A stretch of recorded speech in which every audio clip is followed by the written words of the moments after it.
I've been doing loads of paintings in Artrage for the iPad, and most of them have been with thick paint. So it's occurred to me that I've never actually used the watercolors in Artrage on the iPad, or not that I can remember. So I thought I would give them a go and see how I get on with them, see if they are as good as they are on Artrage 5. So let's get into it. So here we are in Artrage on the iPad, and for the very first time, well, I think it's the first time, I'm pretty sure it is, I am going to be painting a watercolor. So I begin with a pencil sketch, as I always do with watercolors. I like to get a pencil sketch in, and that pencil sketch will be part of the finished painting. It's not something that I'm going to cover up or hide or erase or anything like that. That's going to be part of it. And this is a scene. It's just a small corner of a photograph, actually. I really cropped a photo very, very tight to get this scene that I wanted to paint.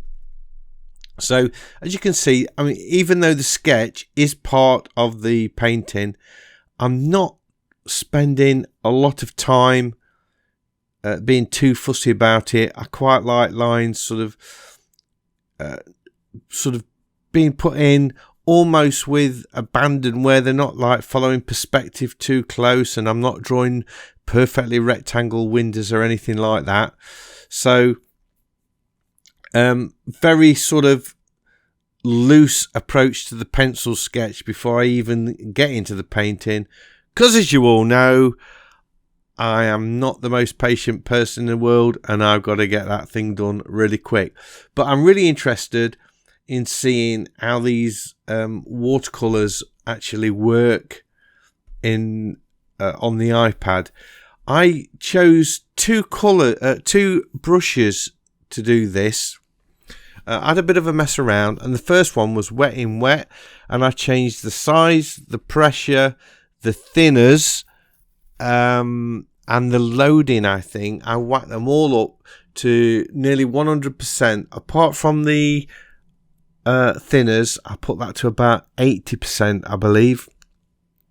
Maybe not on this wash, but all the other washes I did, because I felt I didn't want it too thin.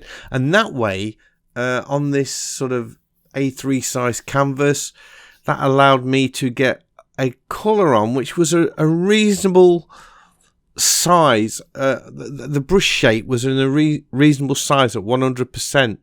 If I didn't whack the thinners right up on the pressure, it was drawing very small lines, but by doing that enabled me to get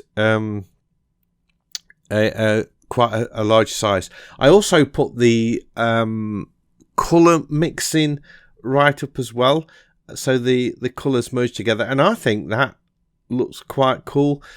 I could have almost just done a very, very delicate washed approach to this, but I wanted something a little bit heavier, just to sort of test it out with a bit more vigour than just sort of putting a delicate wash on. I didn't like what was going off here, so I undid that, or erased that, and then I decided to start painting in the trees. And this is where I changed to the delicate blending brush.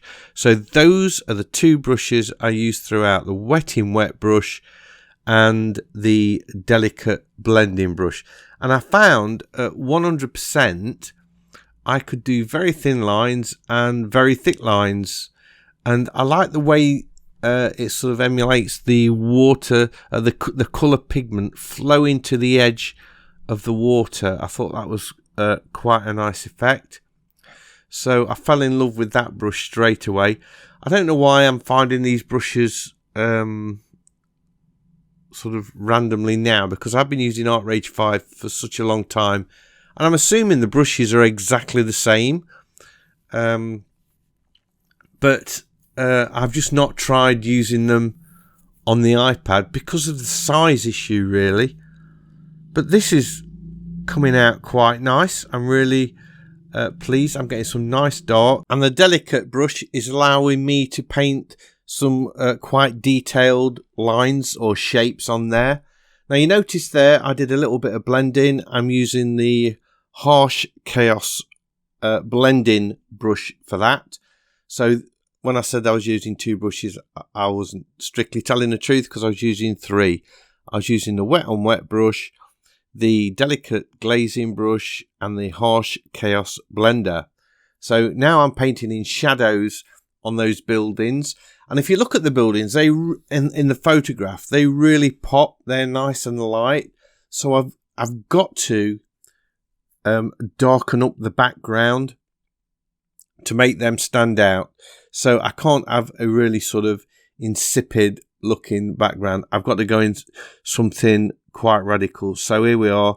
I'm picking some browns and purples and using that blending brush to soften off those edges. And straight away, see how it makes those buildings really pop out there. And I thought what I would do, I would use the shape of the tree to define how much of this sort of dark colour I put in, and allow sort of the twigs to be highlighted, if you like. And I'm just sort of going in with one colour, then painting another colour over the top of that, and then softening off the edges with that blending brush. So that's kind of adds a bit of tonal contrast, I guess, to the old piece, and it just needs softening off somewhat. I felt that the colour, when you put the colour on, does seem a little bit opaque. I could change the blending mode to watercolour perhaps, but I use the eraser to sort of lift out little bits of colour and then just soften them off again and blending them. So the tree now looks as though it's got some leaves on it, perhaps, I don't know. But it kind of did make it an easy way for not sort of going too heavy in with that dark background. Then I felt that wall needed to extend. You notice I'm missing out all of the vehicles. I'm not bothered about them in the sort of detail of the painting at all. And then I go in with a shadow for the tree, making sure I did check before I painted it that the shadow wasn't coming from somewhere else, and it was actually how the light was cast. And you'll also notice on that little sort of round building, I've got that white bit on it, so that's got to go at some point, because that side of the building is actually in shadow, so that needs taking care of. But now I'm feeling that the buildings need a little bit more emphasis on the shadows, and also a little bit of colour wouldn't go amiss in those trees. And I'm liking what's happening with the colour in those trees. I kind of overpaint them, paint them a little bit later on, and I think that might have been a mistake. I decided to put a few branches and twigs and things on the left hand side there, and then I go in with a darker colour and start adding some more branches and thickening up this tree a bit to make it look as though it's a little bit more dressed, I guess.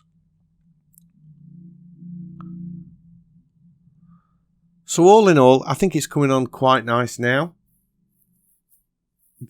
I do need to address that building. The little round building is kind of annoying me a little bit, and I do feel that those buildings need a little darker shadow in the shaded area. So there we go. I'm looking at that building now. I'm putting in those darker shadows.